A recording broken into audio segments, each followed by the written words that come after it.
மேகதாது அணை விவகாரத்தில் ஆலோசிக்க அனைத்துக் கட்சி கூட்டத்தை தமிழக அரசு கூட்ட வேண்டும் என்று அதிமுக பொதுச் செயலாளர் எடப்பாடி பழனிசாமி வலியுறுத்தியுள்ளார்.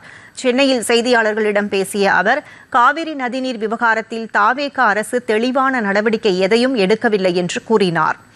மேகதாது அணை விவகாரத்தில் கர்நாடக அரசு அனைத்துக் கட்சி கூட்டத்தை கூட்டி விவாதித்ததை சுட்டிக்காட்டிய பழனிசாமி, அதேபோன்று தமிழ்நாடு அரசும் அனைத்துக் கட்சி கூட்டத்தை கூட்டி ஆலோசிக்க வேண்டும் என்று கேட்டுக்கொண்டார். காவிரி நதிநீர் விவகாரத்தில் தாவேக அரசு சரியான அணுகுமுறையை பின்பற்றவில்லை என்றும் எடப்பாடி பழனிசாமி விமர்சனம் செய்தார். தமிழ்நாட்டுக்கென்ற அரசியல் கட்சி தலைவர்கள் பெரும்பாலானோர் அனைத்து கட்சி கூட்டத்தை கூட்ட வேண்டும் என்று வலியுறுத்தினார்கள். விவசாய பிரதிநிதிகளும் அனைத்து விவசாய பிரதிநிதிகளும் அழைத்து கருத்துக்களை கேட்க வேண்டும் என்று தெரிவித்தார்கள். ஆனால் இந்த அரசு அதை பற்றி எல்லாம் சிந்திக்கவும் இல்லை, கவலைப்படவும் இல்லை, அதை பொருட்டாக எடுத்துக்கொள்ளவும் இல்லை. இது மிகுந்த வேதனை அளிக்கின்றது.